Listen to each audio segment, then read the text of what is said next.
There's this lady, she lives alone in the farm. But about a month ago, she calls me and says, can you please give me a job? Because I'm not selling anything, because she sells eggs from the chickens that she's got. This is Salvador, our economist from the last series. His mother owns a coffee farm in the same corner of El Salvador where this woman lives. And this lady, she's asking me because she knows that my mom will not pay. Alvaro's mother wants to employ more people, but can't. This coffee farm, like many in El Salvador, is not making any money. Alvaro, on the other hand, is.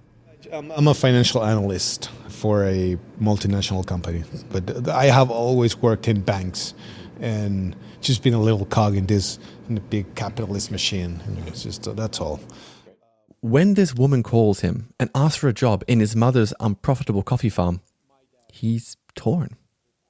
I sort of have a sense of responsibility in the sense of nobody's going to give them a job. No one. And some of them have lived in the farm or around the farm their whole life. And they know me since I'm a child. And I've known them. And I just didn't have that much money, but I was like, yeah, sure, just start Monday. So 15 days go by, I pay her, and I told her, look, I don't have more money. And they don't earn that much, but I just didn't have it.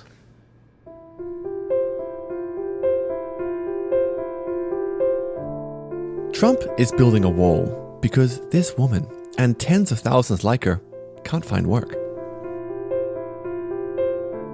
Alvaro's mother's farm is middle-sized, not massive, not tiny. This middle-sized farm sums up El Salvador's relationship to coffee.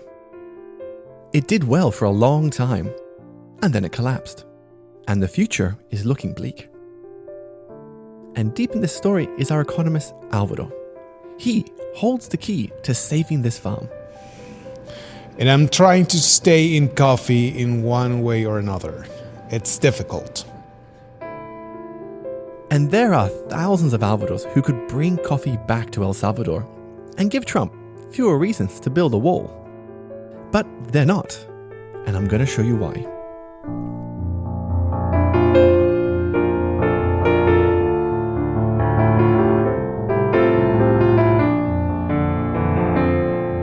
I'm James Harper, and this is Filter Stories, the untold stories hidden in your cup of coffee.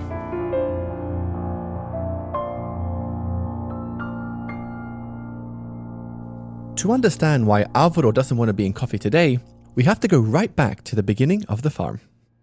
And the first thing you need to know about Álvaro's mother's farm is that it's actually his father's farm.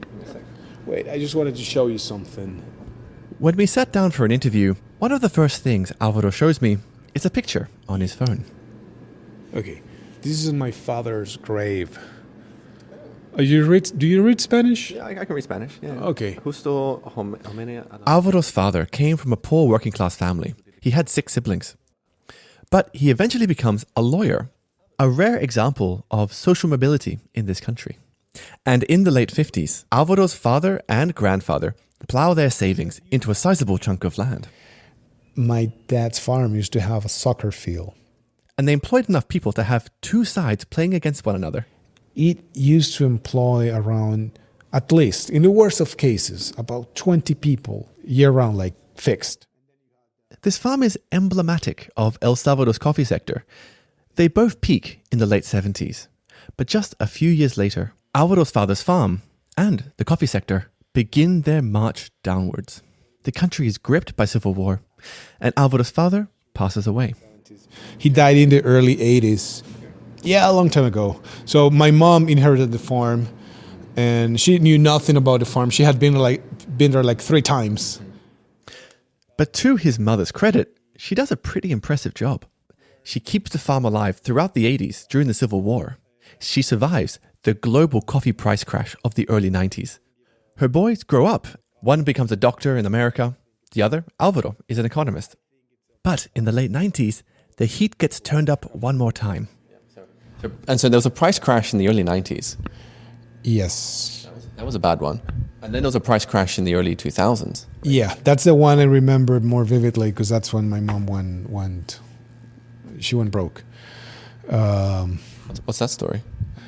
One of the many coffee price crises came, and she ended up mismanaging the farm and mismanaging money and using her credit cards to finance an agricultural operation. And that put her in so much debt. My brother, he sends money to my mom so she can pay the loan. Still. Yeah. Those credits are from about 10 years ago. He's still paying.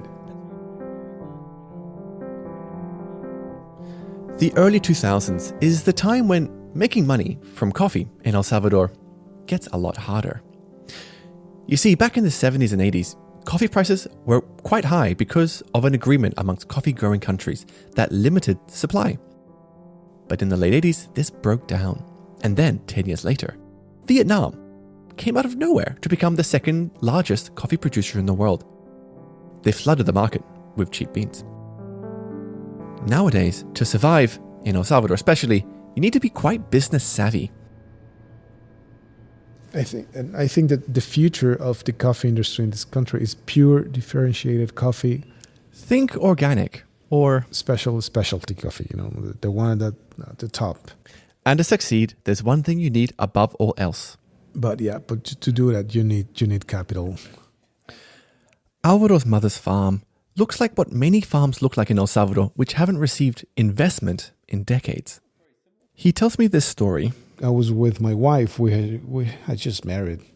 A few years ago, Álvaro was really keen to show his newly wedded wife the family farm.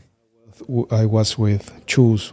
When they get to the farm, they met Chus, a long-time farm worker. He knew my grandparents, my parents, and he told me, look, I have been telling your mom about this and she doesn't listen. So please, let's go. So we went. They set out on foot and walked past row after row of coffee trees. It's like really, really deep into the mountain. Álvaro's wife is asking questions about his childhood and what it was like growing up. They huff their way to the top of the farm and then stop. And the trees, they were covered in bejuco. Bejuco is it's a plague. It's a plant that covers them. They look like corpses, They were sort of crucified with all the bejuco and stuff. And my wife was just like, she just went silent. And she talked a lot. And from that moment on, she has tried to convince me to just throw the towel. Yeah. The farm is in such a state, Álvaro's mother can't even sell it. Oh yeah, I know this guy. He visited my mom's farm trying to buy it, but the thing was so beat up that he didn't want to buy it anymore. Some wealthy coffee farmers are buying land, but not around Álvaro's mother's farm. Nobody's buying. Right. My mom has tried to sell that against my will for years. Nobody is buying that thing. So what happens to all these farms? They're abandoned. They're just jungles. Half my farm is a jungle.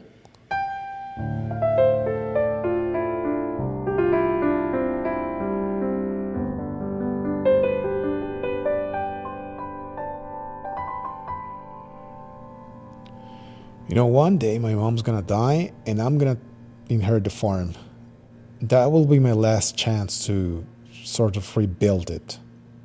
Today, Álvaro, like many high-earning Salvadorans, have access to money to get into coffee farming, to give jobs, and to give Trump fewer reasons to build the wall. And there are so many reasons people like Álvaro want to do it. They want to be proud of their country.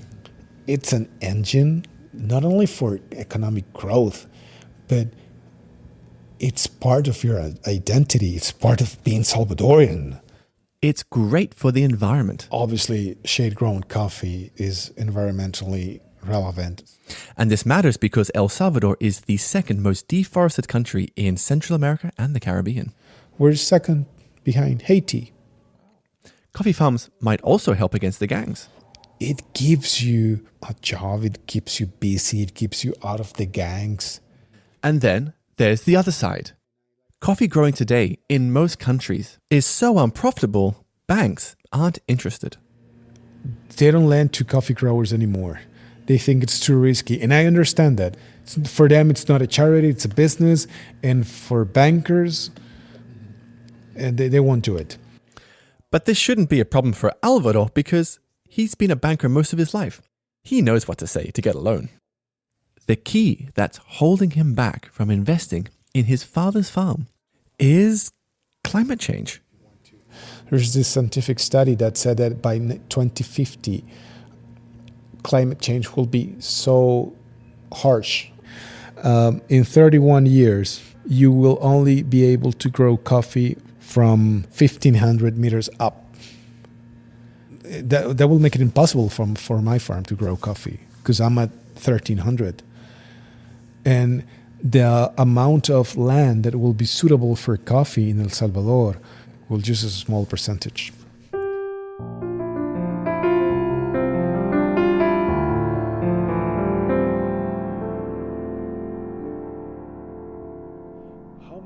I just have a question for you. How many of the growers that you have interviewed are around my age? They're all old. Exactly.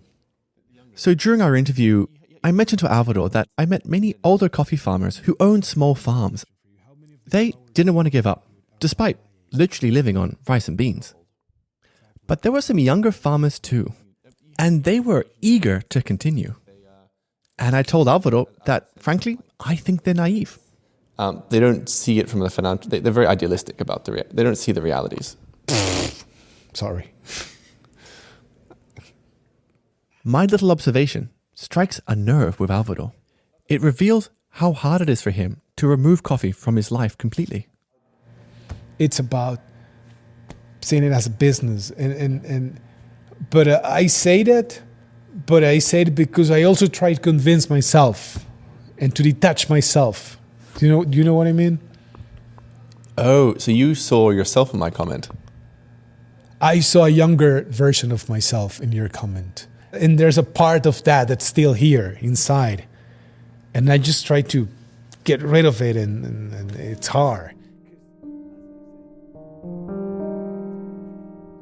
If Álvaro gives up on coffee, he's severing a connection to a father who passed away in between him learning to walk and learning to run.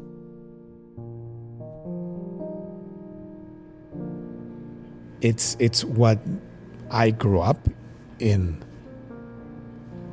And my dad did that. So how can I not do it? How can I not do it in some sort of way?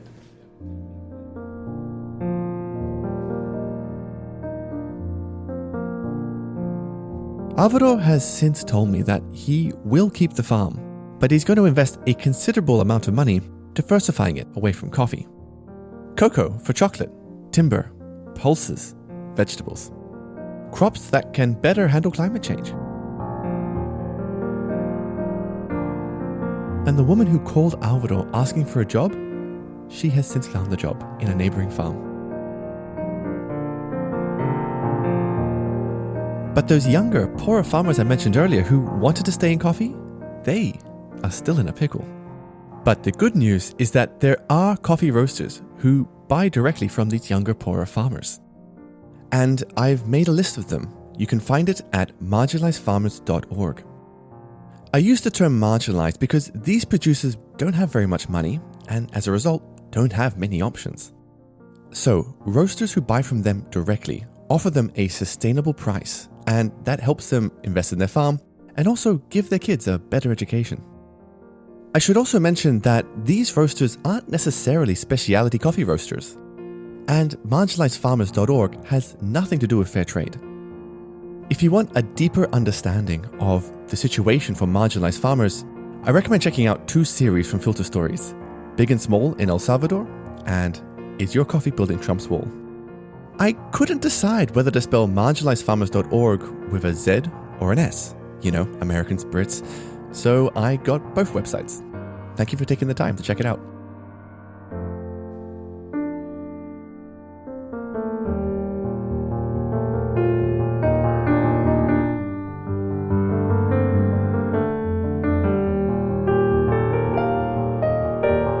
So thanks for listening. I'm hard at work on a new series, and I hope to drop it in a month or two. You know how it is, these things take forever.